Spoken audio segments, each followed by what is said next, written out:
क्या उत्तर प्रदेश में एक बड़ी साजिश की पटकथा लिखी गई? अंबेडकर जयंती जैसे संवेदनशील दिन पर लखीमपुर, कासगंज में, फतेहपुर में, आगरा में, इन अलग अलग शहरों में एक साथ हिंसा भड़की है। क्या सिर्फ संयोग है या पूरी प्लानिंग के साथ किया गया प्रयोग है? क्या इस दंगा ब्रिगेड ने, जिसने पूरी साजिश रची, ये कॉन्सेप्ट रचा, त्योहारों के बाद सामाजिक प्रतीकों को अपना नया हथियार बना लिया है? क्या यूपी का माहौल बिगाड़ने की साजिश है? ये सवाल यूं ही नहीं उठ रहे। पिछले 72 घंटे में यूपी के अलग अलग शहरों से आई तस्वीरें गवाही दे रही हैं कि दंगा ब्रिगेड की साजिश कितनी बड़ी थी कि उन्होंने अंबेडकर जयंती जैसे मौके को भी नहीं छोड़ा। लखीमपुर खीरी में बाबा साहेब की मूर्ति स्थापना को लेकर शुरू हुआ विवाद हिंसक झड़प में बदल गया। मूर्ति खंडित होने की खबर फैलते ही भीड़ उग्र हो गई, पुलिस पर पथराव हुआ और कई गाड़ियों में आग लगा दी गई। कासगंज में भी अंबेडकर शोभा यात्रा के दौरान माहौल बिगड़ गया। दो पक्ष आमने सामने आ गए और देखते ही देखते मारपीट और हंगामा शुरू हो गया। फतेहपुर में तो जुलूस के दौरान हालात इतने बेकाबू हो गए कि पुलिस की मौजूदगी में ही लात घूंसे चलने लगे। जबकि आगरा में अंबेडकर जयंती के मौके पर माहौल खराब करने की साजिश के बाद प्रशासन अलर्ट पर आ गया। एक तरफ बाबा साहेब के सम्मान का दिन, दूसरी तरफ हिंसा और अराजकता की ऐसी तस्वीरें हैरान करती हैं, क्योंकि अब तक रामनवमी, नवरात्रि और गणेश चतुर्थी जैसे बड़े हिंदू त्योहारों पर हिंसा और बवाल की खबरें सामने आती थी, लेकिन अंबेडकर जयंती की शोभा यात्रा के दौरान एक साथ इतने शहरों में हंगामा पहली बार हुआ।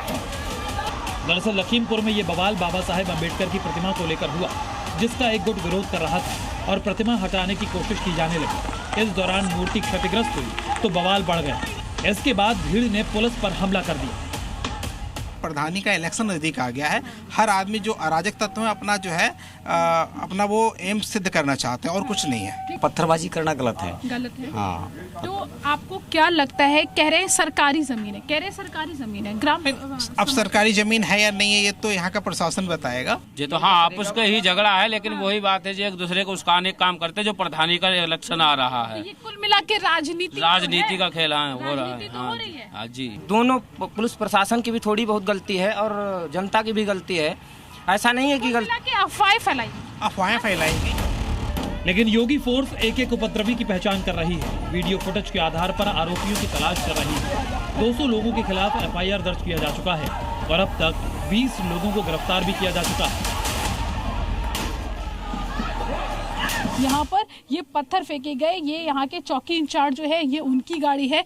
बाइकें आपको मैं दिखा दूँ कि ये देखिए ये बाइक है, ये जो निशान आप ये देख पा रहे हैं ये हथौड़ी के निशान है। हथौड़ी से ये पूरी बाइक को ये देखिए तोड़ने की कोशिश की गई। आप अंदाज़ा लगा सकते हैं कि मूर्ति को लेकर, बाबा साहब की मूर्ति को लेकर जो दलित पक्ष थे वो किस तरीके से उग्र हो गए और किस तरीके से पुलिस को निशाना बनाया गया। हालांकि गनीमत ये रही कि पुलिस फोर्स समय रहते एक्शन पर आई और SSP और जो DM थी वो खुद मौके पे पहुंची और उन्होंने पूरा जो मोर्चा है वो संभाला। उसके बाद जो स्थिति है आज इस समय स्थिति सामान्य है।